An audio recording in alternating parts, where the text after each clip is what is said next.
Welcome to our April webinar. It seems crazy that it's April already.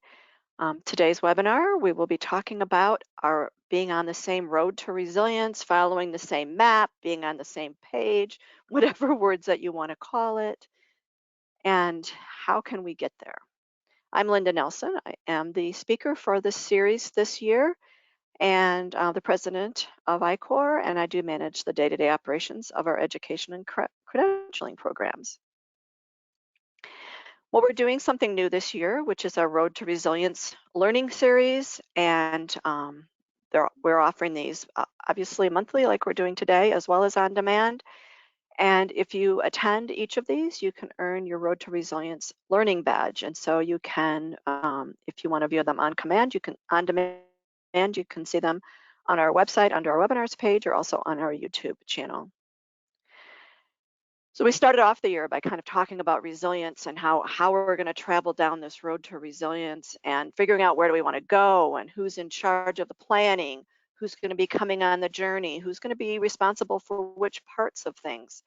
How do we continue on the journey if the road's closed or if somebody feels, quote, motion sickness? What else can happen to disrupt our journey? And then taking a minute to consider what we've learned so far, figuring out, are we there yet? How are we doing? And finally, looking at, is this where we want to be? Are we in the right place or do we still have some more work to do? So these are the topics we're going to be covering this year. Today, the topic is about being on the same map, everybody joining in, and really asking yourself the question, why should I join this resilient journey or this journey for resilience, whichever way you want to call it. And so we are going to start with looking at the importance of your organization's vision and purpose, looking at things like the importance of why your organization exists, what are its future plans, and how do these plans and really the organization's purpose impact its resilience journey. Then we're going to look at the role of individual purpose for you individually versus your organization and look at how individual purpose impacts the motivation of the organization's people being willing to be part of that resilience journey. And I don't have the bullet for it here, but we're going to kind of wrap that up with how do you make sure that individual purpose and organizational purpose are closely linked. Just like any other of our webinars, so let me just ask, are you guys able to hear me? Can somebody else just, I had a question saying that somebody couldn't hear. I just wanted to make sure that you were able to hear. So if you're able to hear me, could you do the questions? Okay, so it's just an individual issue. Sorry, Dolores. Everybody can hear me but you. Thank you. I'm gonna keep going. The recording of the webinar should be available the next day or two, just like it always is.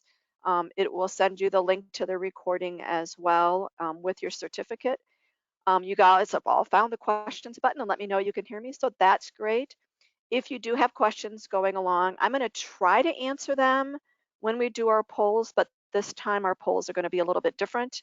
I might not have as much time, so I might have to wait till the end of the webinar, or as always, we answer any questions in the email that you receive.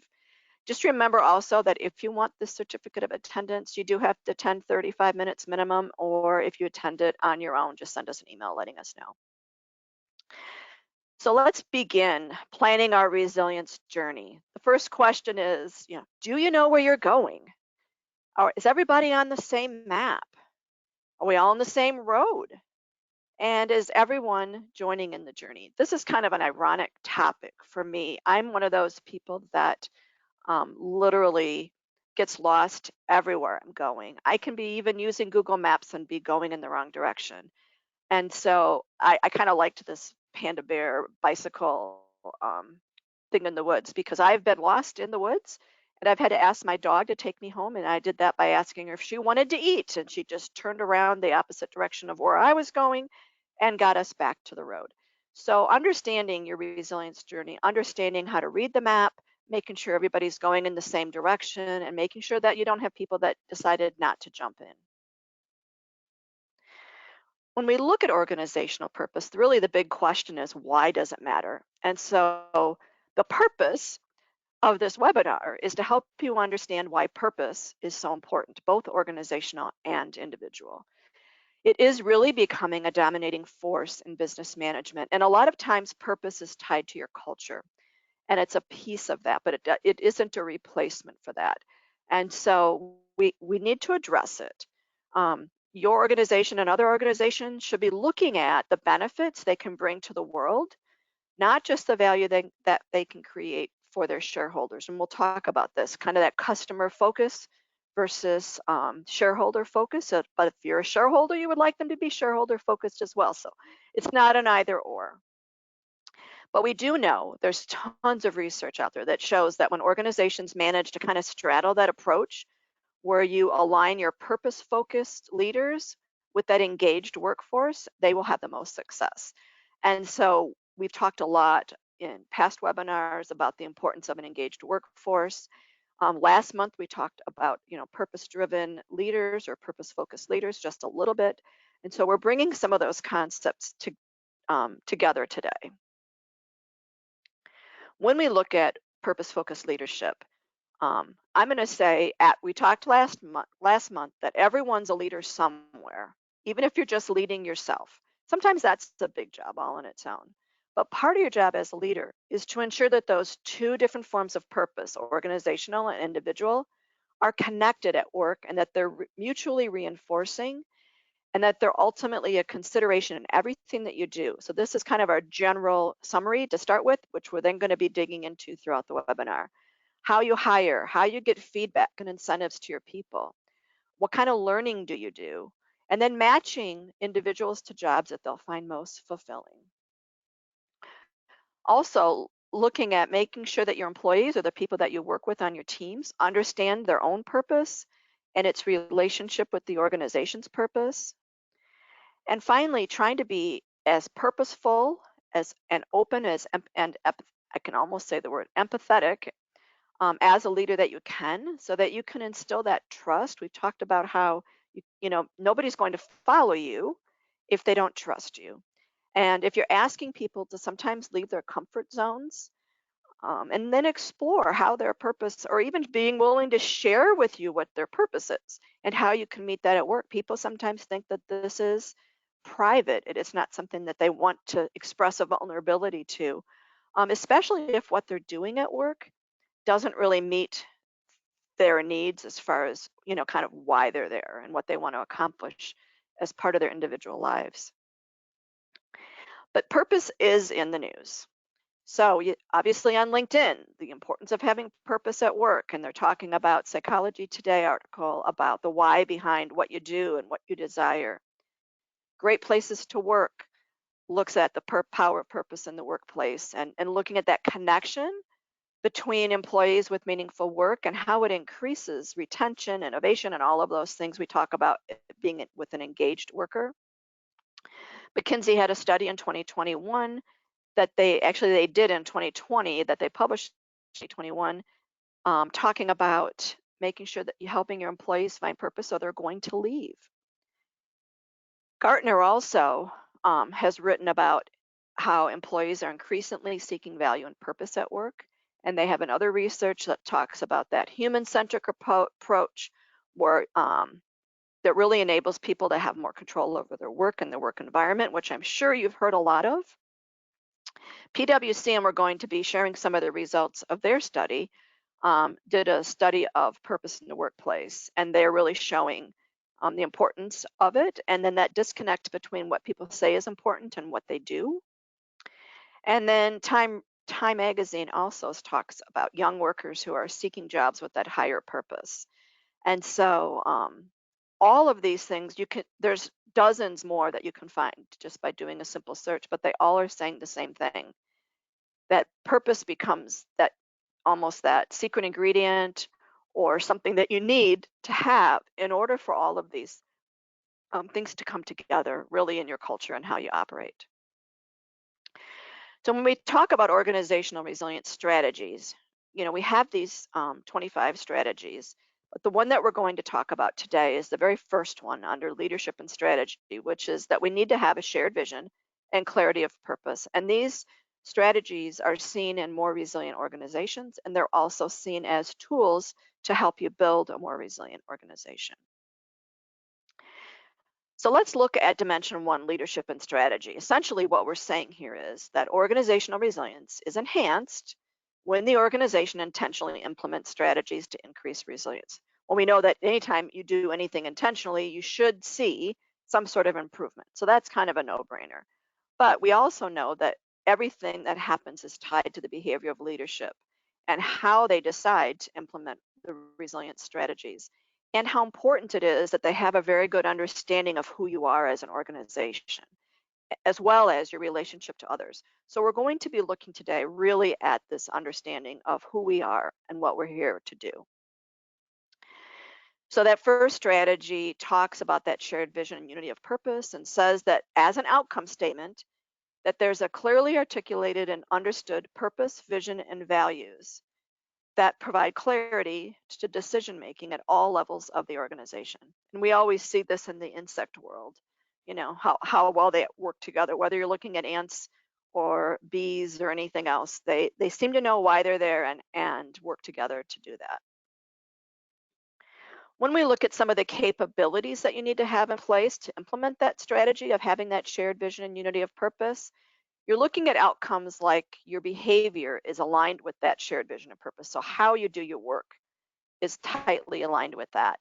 That everybody in the organization clearly understands the purpose of the organization and their individual contribution. And here's where the two become tied together. Also that vision, purpose, and core values provide strategic direction and coherence. And we'll talk more about clarity and decision making. That your strategic and operational goals should be supported by the individual goals and objectives, and they should all be aligned to your organization's purpose, vision, and values. So if you ask, you should never have to ask, what's my role here in the organization? It should be very clear as to how what you do contributes to the organization's goals and objectives and their overall purpose. And that you should recognize the need to reflect on and, if necessary, revise the organization's purpose, vision, and core values in response to change both internally and externally. And we've talked about this in the past when we've talked about all the changes because of the pandemic and how organizations sometimes needed to completely change what they were doing, or as a result of the pandemic, rethink how what they do or produce or the services that they provide fits into the kind of this new world. When we look at organizational purpose, it's really tied to culture and strategy, and it's supposed to then move out to your operations and your marketing and your sales. And then you should be looking at engagement and how you're measuring all of that. Because purpose defines your core reason for being and that positive impact you seek to have on the world. And I'm going to say that kind of tongue in cheek because some organizations' core reason for being would be to make money. And so that's perfectly fine as long as everybody understands why they're there. But we're going to talk a little bit later how that can sometimes undermine um, keeping people engaged and being part of the organization. But your purpose should shape your strategy. It should inspire your people. It should engage your customers and your community.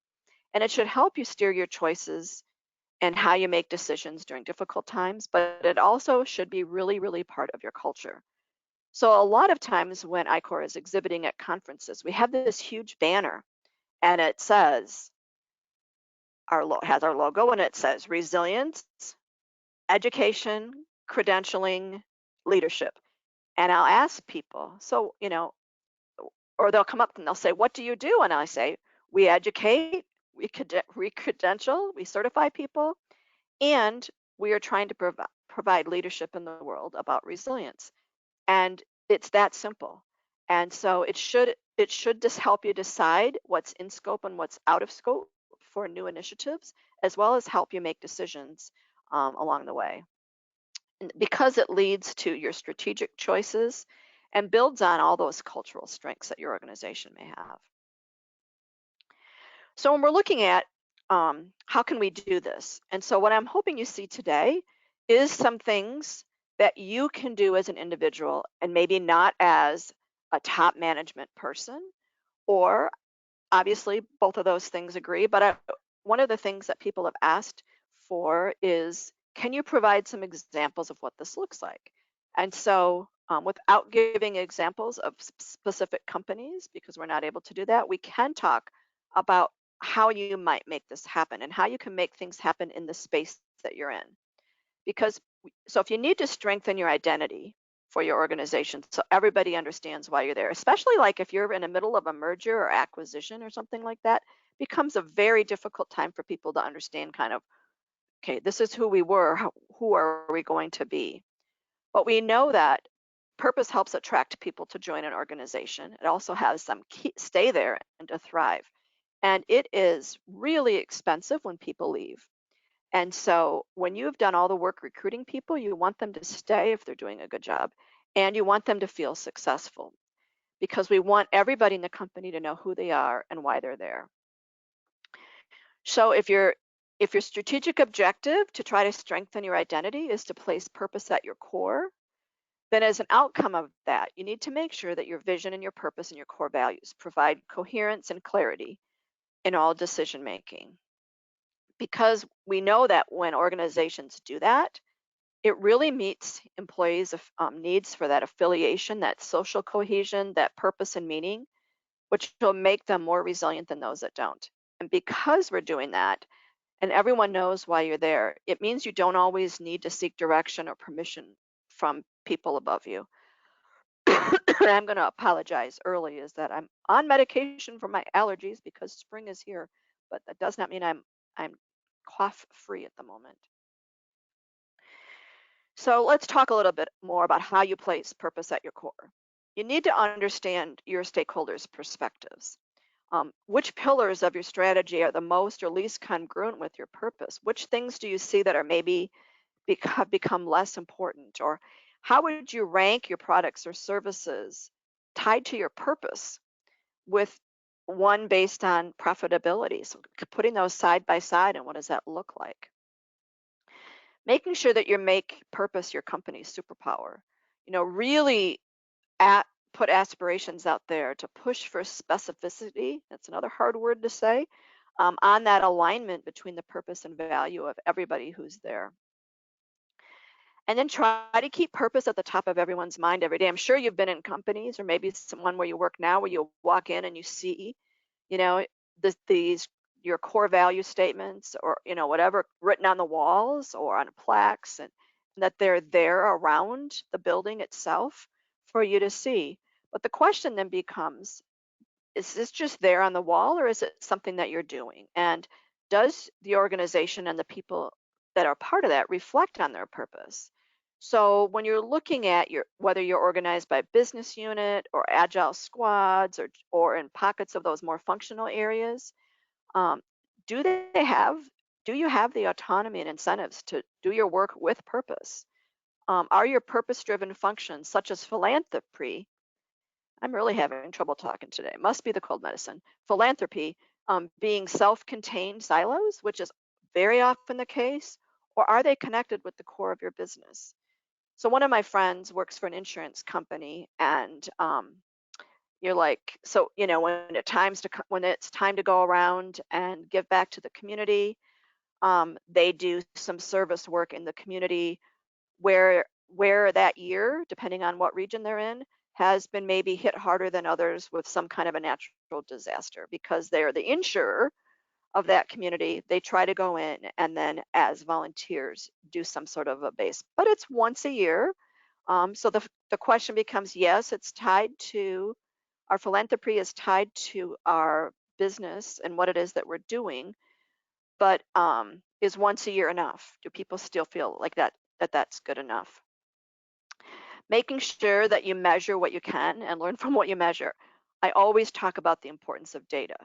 And while, yes, gut feelings, and we've always done it this way before, are nice, we need to be using data. Data is there. We have so many tools for getting data and learning from the data that you really need to understand your organization's social, environmental, and financial impact with the people that you serve.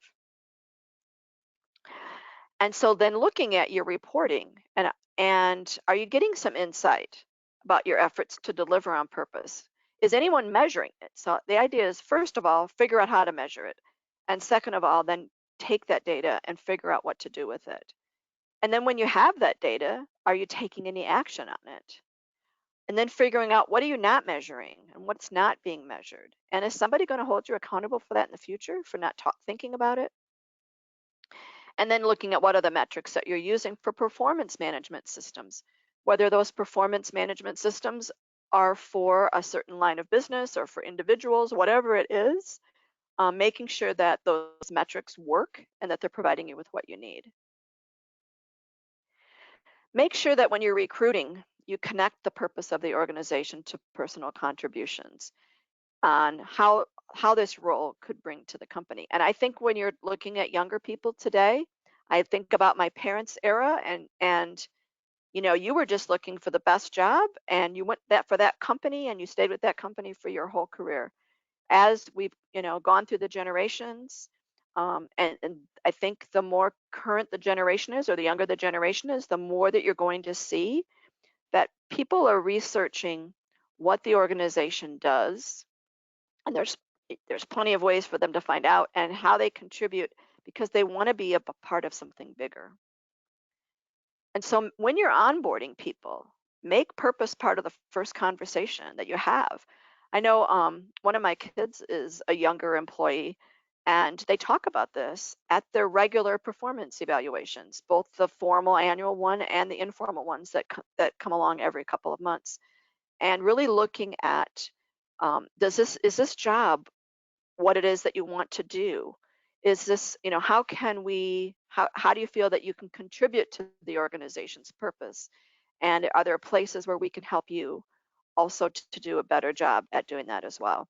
So getting them right when you're starting, from the hiring practice and recruiting to the onboarding to when you're doing your performance management pieces, to look at how they contribute. And there's a ton of research out there, not just the articles I showed you, but applied research that shows that when you encourage new employees to focus on expressing their personal values at work, they they outperform their peers. They're more happy at work, and it increases retention by more than 30%. And you can put a dollar value on that retention capability. And that really goes back to making sure that you're using feedback and performance management by using that strength-based feedback, because purpose is a natural extension of that as well, and making sure that there's that connection between the individuals and the organization's purpose. So here is where we're going to do our polls, and this is going to be a lot different. That I have 4 questions, so we're going to spend like 10 seconds on each question. So I just want you to choose between strongly agree or disagree, and I want you to make note of what it is that how you're scoring, to give you an idea of, do your scores change based on the question? And we're kind of stuck with the polls the way they are, just within GoToWebinar. So get ready and give yourself a score for, I clearly understand the organization's mission, vision, purpose, and core values. And I'm just going to do a 10, 9, 8, 7, 6, 5, 4, 3, 2, 1. So I'm going to close that and share with you the results. So 100% of you agree or strongly disagree. So everybody understands why your organization is there. Fantastic. So let's go to the next one. This one gets a little more specific. I believe in the approach taken by leaders to reach the organization's mission, purpose, and core values. And so here is where you're going to see some dissent, that people might not all agree. So we'll go ahead again, the 10, 9, 8, 7, 6, 5, 4, 3, 2, and 1. And let me share that. And here we did get a few people that disagreed, and you'll see that the strongly agree and the agree, those numbers kind of switched. We had 60-40 before. The next one, there exists a collective identity which unites all employees around the organization's purpose. You all know why you're there and you all are moving in that same direction. 10, 9, 8, 7, 6, 5, 4, 3, 2, and 1. I'm going to close it. And this is really interesting. Now we're seeing more people disagree than strongly agree, and with most of you somewhere in the middle. So here is where you're saying that you understand the mission, strongly agree, but does this drive a collective identity? Well, you've got 24% disagreeing there. So you still have a big, the majority agreeing, which is good, but you're seeing now kind of the differentiator of where things are going and how they're actually being done at work. And I think what we're seeing here is very similar to what we're going to see as collected by other by formal studies that have been done. So the last one, the organization recognizes the need to reflect on and if necessary, revise their purpose, vision, and core values in response to change. So 10, 9, 8, 7, 6, 5, 4, 3, 2, and 1. So this is interesting too. We have more people strongly agreeing on this one, and the agreement stayed about the same, and we still have in the largest group of people disagreeing on this one. And I would think that might be hard for you to measure this if you haven't been with your company very long too, to be able to see if that's happened. But if you were with the same organization since, over the pandemic, that's where we saw most of the change and people needing to reflect on in 2021 and 2022 to see, are we still relevant with what we're doing or have the changes made us less relevant? So thank you for sharing. We're going to do this formal one more time at the end of the presentation. So next we're going to talk about really that relationship between individual and organizational purpose, but focusing on individual purpose. So if you look at the organization like it's a tree, the whole tree is your organization and the why that the organization is there. And then if you're working in divisions or teams, you have that nest of, in this case, birds, but those team members as to why they're there. And then you have the individual why, which might be one of the birds that's in that nest. I know that birds don't share a nest very well, or one of the birds in the tree, however you want to interpret this little picture. But this idea that we should all be part of the same tree and the why that we're there should all be part of the organization's why. So I want to just share a little bit about individual purpose because it's similar to organizational purpose, but it is subtly different. So it's kind of who you are. It's not what you do, but it's more how you do your job and why. So what is it that makes you tick? Why do you exist in the world? We see people that are very passionate about things and it's not part of their job at all.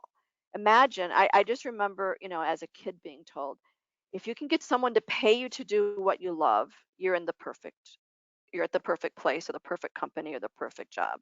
And I think that's what we all want to do is to be able to take our strengths and passions, no matter where we are in the organization, and feel like our purpose is aligned with the organization's purpose. And that really drives for that engagement and people wanting to be part of, stay in that organization. Because it's not a job title. It's not part of your CV, your experience, but it is who you are. And so who you are is going to show up in what you do. And the more that who you are can be a part of what you do, the happier that you will be at work. And this is why organizations need to be paying attention to this. Because individual purpose, and when that's aligned, it gives you energy, it gives you direction, it gives your life meaning, it gives your job life meaning, instead of just waiting to get home or leave work so that you can go do what it is that you want to do. Some of us have jobs that we do, and then we have our other part of our life, which is where we get meaning from. Or you have multiple jobs because you need the one job to pay the bills and the other job to make you happy. But everyone should have the opportunity to have this purposeful life. And sometimes we have to, I feel like sometimes we have to choose purpose over money, which doesn't seem fair.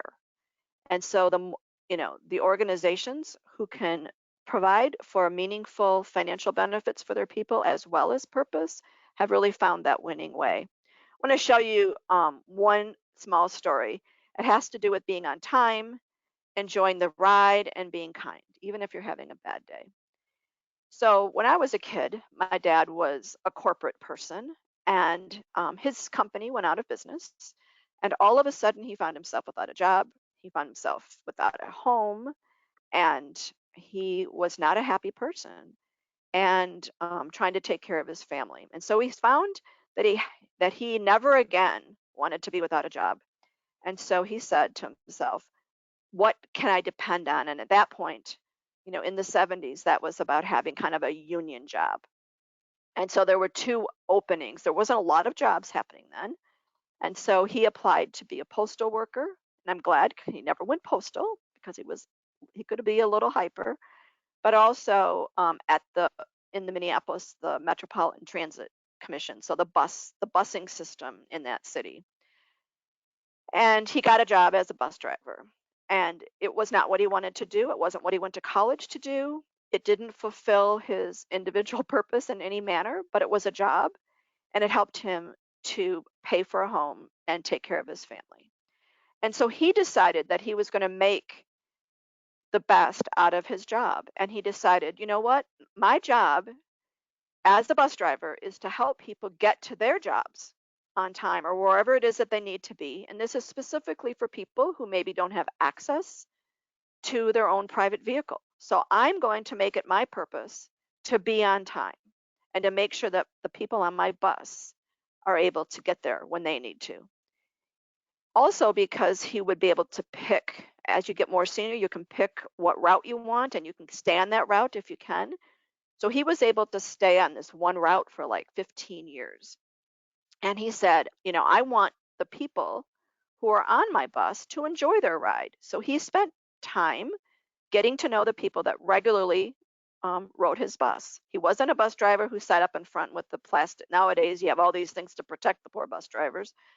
But at that time, how could he make the people on his bus enjoy their ride? So he would tell jokes, he would tell stories, he would get to know each one of them. And then he decided, it wasn't always an easy job.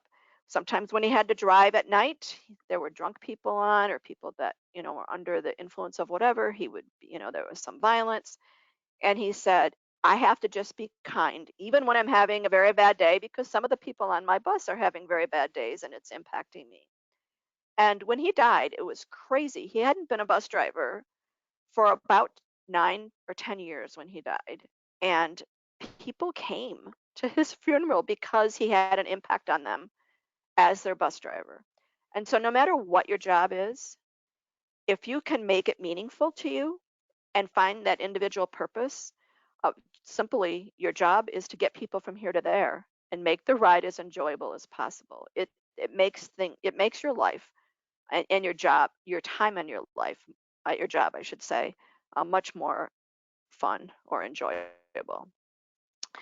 So I want you to take a minute and look at kind of what they're calling here 9 types of individual purpose and think about which one and which ones of these might describe you. The first is somebody who's really focused on achievement, that you want to be the most influential person in the group. You like to be in charge and having status, and we all want to make good money, but this person is very focused on that as part of their individual purpose. And that's going to impact where you look for a job. You're probably not going to be a bus driver. Maybe your focus is all about conservation and the environment and supporting and caring for that. Maybe it's about being very caring, that you want to be someone who helps the people that are around you and your friends. Maybe it is having the freedom to form your own decisions and choose your own personal goals and being able to learn for yourself. Having respect, being in a place where you're not shamed or humiliated in front of other people. Maybe you're very traditional and you really like preserving and practicing the values or roles associated with your culture or religion. you really value the way it's been and making that continue. Maybe your individual purpose is about having fun, having an exciting life, going on adventures and having new and different experiences. I would think that you could have enjoyment being traditional, but you might choose your enjoyment differently than your traditional person's adventures might look different than the person whose focus is on, having new and different experiences rather than someone who is much more about um, celebrating a traditional experience.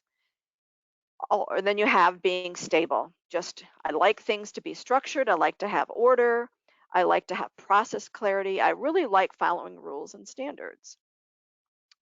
And then you have equality and justice, where you want to make sure that there's fairness in the world and that you're understanding and listening to others. So think about those 9 things and then consider the fact that you're not only one of these things, you're a combination of those. But kind of your main one or two is going to drive um, how it is that you want to spend your time. And also understand that it's not static. So just like my father, his individual purpose changed when he had to change his career. And so it might be just something that you change and revolve over time is just part of growing, becoming older, or it could be in response to a life-changing event. And we're seeing that a lot of people rethinking things. You see that like after wars. You see that after things like the pandemic where they've stopped and they've had time to think about things and therefore their purpose has changed and sometimes it doesn't align with the job they have. So that's why you're seeing a lot of job changes as well. So I'd like to do another quick poll. This is going to be an easier one. And this one is just choose those that best describe to you. And because I only have a choice of 5 choices there, you can choose those that describe you the most. So if you want to choose all 5, which equals 9 of them, one of them I wasn't able to get on because it didn't really align very well. So again, I'll give you about 10 seconds there, but this is really for your own kind of considering it is what do you want? Because if I was going to follow up with this question, if we were in a setting to do so, I would then ask you to look at how does your individual purpose align to what it is that you're doing with your job. And so I'd like you to reflect on that. So I'm going to go ahead and close this in 5, 4, 3, 2, and 1. I'm pausing because people are still voting. I'll go ahead and let you keep going as long as I see it. Okay, let me go ahead and close that and share that. Interestingly enough, we've got the respect and caring took the number 1, and then we see achievement and tradition and stability tying, and they kind of go together too. Um, and then we have the freedom and enjoyment and equality and justice also. This is really interesting. This is kind of like your bell curve happening here, if this was a bell curve type of poll, but that is really, really interesting. But I want you to walk away from this today and start thinking about, where does my individual purpose and who I am, how does that align with what I'm doing at work? And how can I make it better aligned if it's not aligned without changing jobs?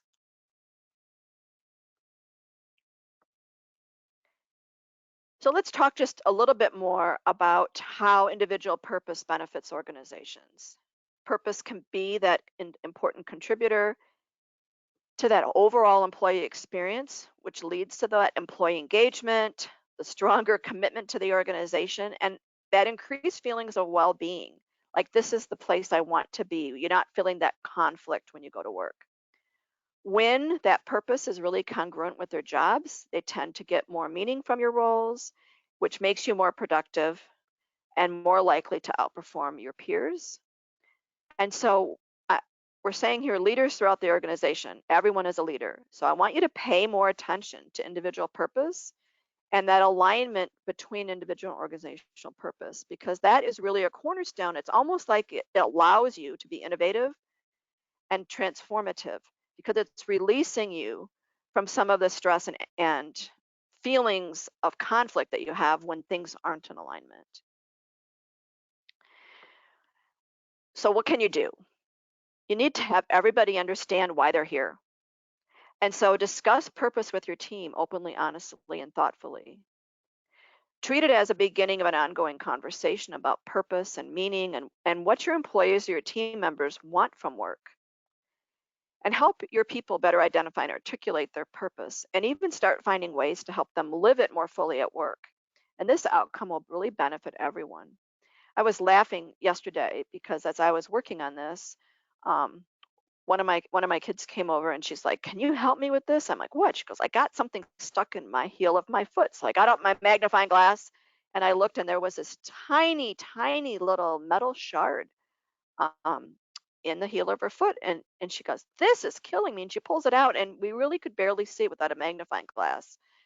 And she goes, "This is exactly why what lines to my job." And I'm like, "What are you talking about? You've got a metal shard in your foot." And she was saying how she's in food safety and quality. And one of her jobs as a food safety and quality person is to inspect things and products. And one of the things that's the most commonly found are metal shards that get through there because of packaging or some issues with the equipment that does the packaging. And so she was like, "Can you imagine what would happen if I let something like this get through and somebody and it was on in as part of their food?" And it was like, okay, you're connecting your, organization's purpose with this shard you have in your foot. But she feels very strongly about making sure that the food that she approves to go out to the customers and to go out for people to purchase is safe. And she feels like she's that part of that process to make sure that what gets puts on the shelves or what gets sold in a restaurant is something that's safe for you to eat. Employees need to feel that your organization's purpose is important, but many say that their companies don't have one or they don't have one that they feel makes a difference. So in a study by McKinsey, 82% of the people surveyed said it's important to have a purpose.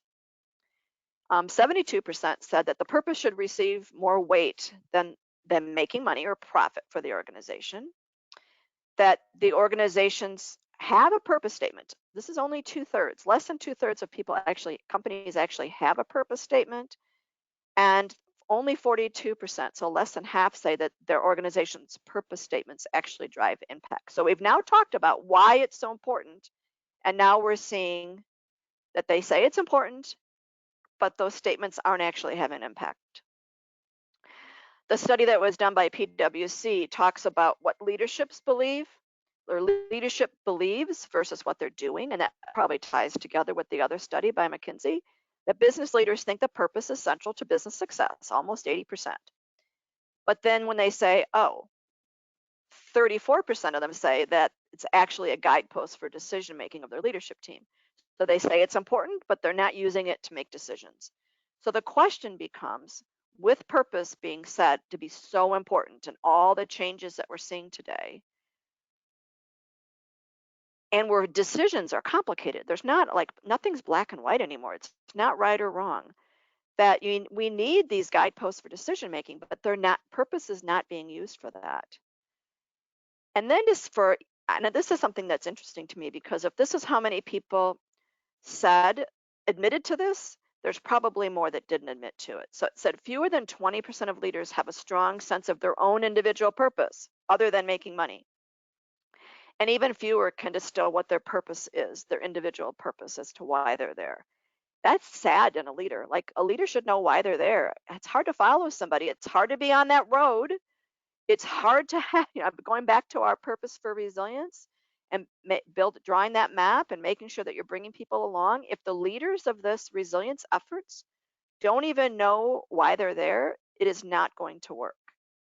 And so this is where we really need to make sure that we're all on the same app and that our leaders, as well as the people that they're trying to get to come along with them, are able to do that. This is same part of that same PwC study, which talks about the value of purpose in the workplace. And both the leaders, business leaders, and what they're calling employees were asked to um, rank these 7 things. Meaning in the day-to-day work, do they find meaning in that? Do they have a strong sense of community? Are they energized, knowing company impact? Do they see it as an attraction of top talent at their workplace? What about community awareness and social contributions to that community? Being distinctive for what their organization does and different from everybody else, and then having that reputation for growth and innovation. So when you look at the top three priorities for employees, they want to find meaning in their work, 83%. They want to feel that sense of community, which is 56%, and they feel energized when they know that their company's having an impact at 53%. So in other words, they feel like their company's doing something, um, something good for their community. However, the leader's top priorities is having a reputation for growth, is being distinctive and different from the other organizations, and their third one is the meaning of work. And this is really where you see that disconnect between what the leaders are saying as a priority and what the employees are saying. Now, the argument for this whole work on purpose is that when everyone finds meaning in your work and a strong sense of community, that your company will make more money and it will grow and it will be differentiated from other companies. And so here's where that meaning for work should be a top priority to enable everything else to happen.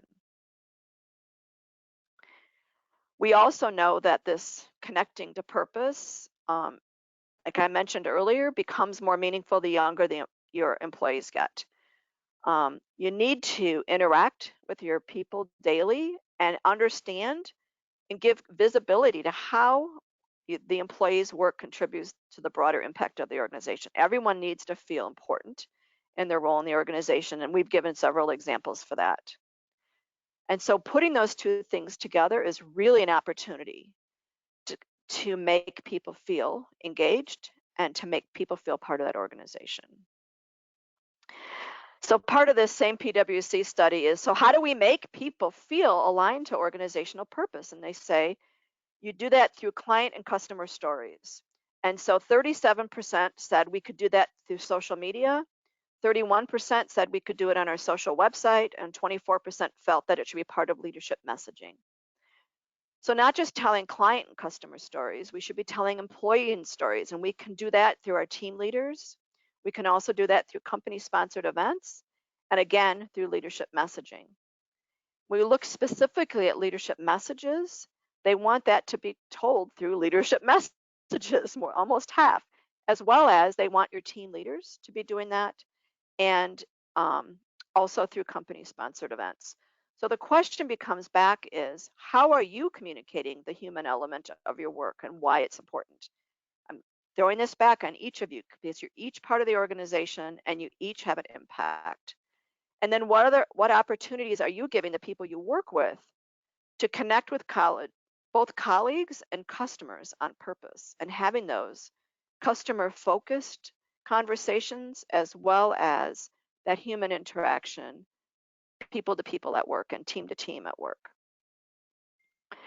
We again say that the study supports, like what the McKinsey said, is that business leaders say that purpose is central to your organization's existence, almost 80%. However, only 29% of them have changed or about to change their recruitment strategy. Well, you would think that would be where you'd start. Only 32% have changed or about to change how they evaluate employees to align to purpose. And only 35% actually recognize and reward employees who demonstrate values or behaviors aligned to purpose. So obviously there's no measurement going on there. So the challenge is, how is purpose incorporated into your recruitment strategy? And how are you developing and rewarding behaviors and values that align with your company's or your organization's purpose? This needs to be intentional. We talked about, if it's not intentional, it doesn't happen. So we can talk about it and say it's important, but unless you actually put something in there to implement, it is not going to happen. This is another example of just the difference in the ages of people. The millennials are over 5 times more likely to stay at the company when they have a strong connection with their purpose, or non-millennials are still 2.3% more likely to, or 2.3 times more likely to stay. But the younger the people are at work, the more they're expecting you as an organization to meet their needs. And what do we actually find is about only 27% of business leaders are actually doing that. So you're seeing data, And you're seeing this from several different studies showing you the same thing. We talk a good game, but we're not doing it. We also need to leverage individual purpose during times of uncertainty.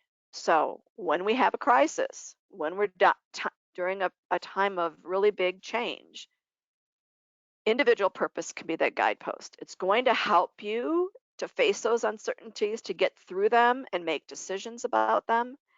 And had to take out some of the content that I wanted to share today, but there's actually medical studies done that say that people with a strong sense of purpose are healthier. They tend to live longer, and they tend to be more resilient and recover better from something bad that happens to them. And so people who say that they're living their purpose at work, and this is a study that was done during the pandemic, they said they're 5 times higher. They report well-being levels 5 times higher than those that don't, and they are 4 times more likely to report higher engagement levels. So here's the data as to why we should be doing this. And either way, the pandemic is a pandemic. It's still chaos. So we're still working through times of change and not in the unknown. So this is something we need to start just incorporating into our day-to-day operations and not saving it for a rainy day. Because we know that the pandemic was a cruel reminder that we can't take healthy or motivated employees for granted. And so when you focus on individual purpose, it directly affects both health and motivation, and which means that all organizations should be focusing on this as a broader effort to ensure that talent is given the attention it's needed. You need to focus on your people.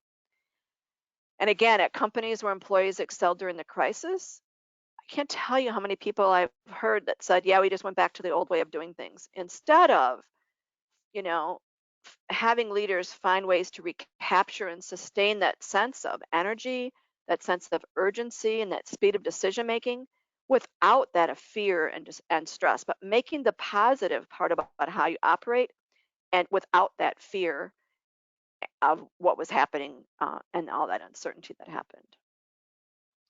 So just to finish up, I want to talk about the dangers of misalignment. And this was something done by an organization called Finance Innovation Lab, and they're out of the UK. And they were showing this as an example of a financial institution, a banking institution. So you have your intended purpose, and then you have your actual purpose. And your individual purpose at your company is that you're trying to build strong relationships of trust to help improve people's lives that you bank with or that bank with your organization. And the actual purpose ends up being you're in a relational role, but you're incentivized to maximize revenue, even when it's not in the best interest of those customers whose lives you're trying to improve. When you look at the organization's purpose, they're saying that they want to enable inclusive and fair access to retail banking to our customers. This is something they put on a wall. But instead that they see is that fee-free bank accounts with overdraft reliant business models are disproportionately charging the financially vulnerable. So here you say you're there to provide inclusive and fair access, but you're providing or charging people fees that's making them the financially vulnerable even in a worse place. And then when you look at the industry purpose of the financial institutions or banks, it's to safeguard assets and facilitate transactions for people so they can go about their daily lives. But then we find out that financial systems generally exclude 1.5 million unbanked people. They can't get a bank account. And 1.5% of customers at banks pay 50% of those unarranged overdraft fees. So here is where you see, again, a disconnect between what your intended purpose is with the actual purpose. And this is where you get people unhappy and you get your customers unhappy as well. But the people trying to work and do this is where the stress and anxiety comes into the individuals working at those companies. So just to summarize, you need to identify and build around unique assets, capabilities, or points of leverage with the potential to outsize your impact on social challenges. And so you can try to create value in a variety of ways. Use that purpose to generate top line growth. And this can kind of serve as, if you want to use business language, as an insurance policy against revenue slippage And you can try to create more loyal customers by fostering trust and preserving your customer base. Using purpose-driven environmental stewardship can also reduce costs by improving your energy or water efficiency. You can also unleash employee potential, helping you win that war for talent, keep your best people, and boost employee motivation. Can also, here is the key part about kind of horizon scanning, as you might call it, or looking forward. It can also make you more aware of shifting external expectations because you're paying attention. So are you seeing a change in policy direction or industry standards? And this might help you identify risks that you also might otherwise miss. And finally, if we've talked about, it can improve your balance sheet, help you to make money. So it seems like when we talk about, culture, this idea of purpose really becomes a way to drive that culture. So here we're going to do our 5 separate questions again. We get 10 seconds each for how we're going to close. So we're going to go ahead and say that I see a clear tie between the organization's mission, purpose, and core values and my individual job or role in the organization.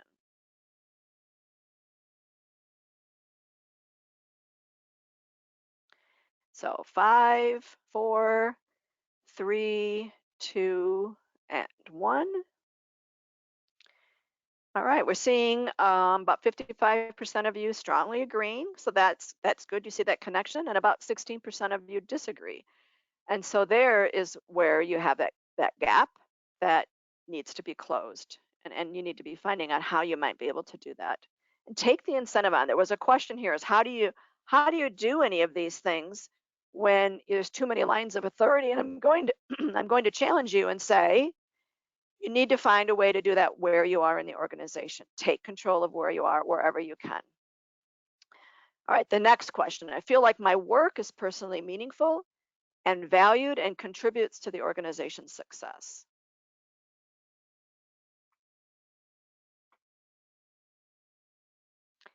I'll go 5, 4, 3, 2, and 1.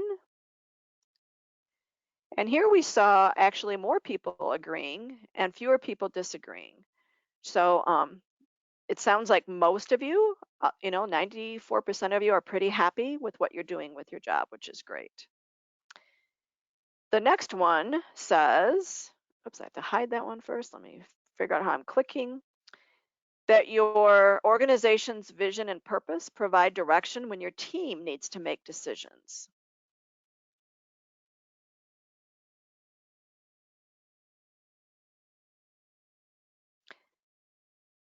And I'll go 5, 4, 3, 2, and 1. So interestingly, we see kind of a flip-flop here between strongly agree and agree. And so here is where I think you can really work. The disagree is a little bit higher as well. And it might be, I'm looking at cause here, might be that your team is not empowered or authorized to make decisions on their own, and you have to go up if you have all those different lines of authority, like the one person was saying in the questions. And so the challenge back to you is how can you bring in your organization's vision and purpose to the work that your team is doing when you need to make decisions? And so leveraging your team members and looking at that vision and purpose as part of that. And I always feel like I run out of time, so I'm sorry.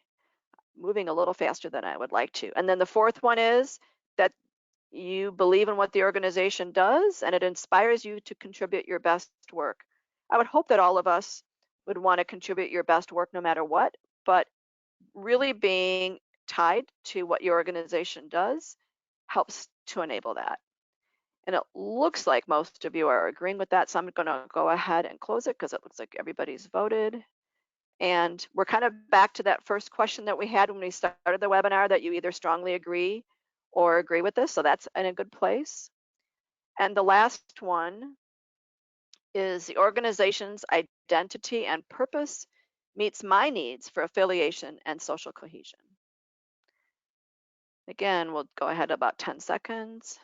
9, 8, 7, 6, 5. 4, 3, 2, and 1. And here is where we're seeing the difference again. And that might be that for those of you that you're not able to meet that, whatever the job is, whatever the organization does, doesn't fulfill that, that you need to go other places to get that. But the main thing is that if we can leverage what you want to be affiliated and to feel like you're meeting social needs for your organization, the more that you can, provide ideas for how to do that, um, should help you to feel better about those things too. And so making sure that we can do that is important. I am going to roll up. I don't see any questions, but please put them in the survey if you have them, and I will reply to those. The references are here too, so we'll send those out with your certificates. And just don't forget that you can gain recognition for this. And I did want to share with you that those questions that we asked today are part of our organizational resilience capability assessment. Those are some of the questions we ask in our surveys. Next month, we're going to be talking about enjoying your journey, and as you're talking about organizational culture and its source of strength. And of course, please contact us to learn more. Thank you very much, and we'll see you next month.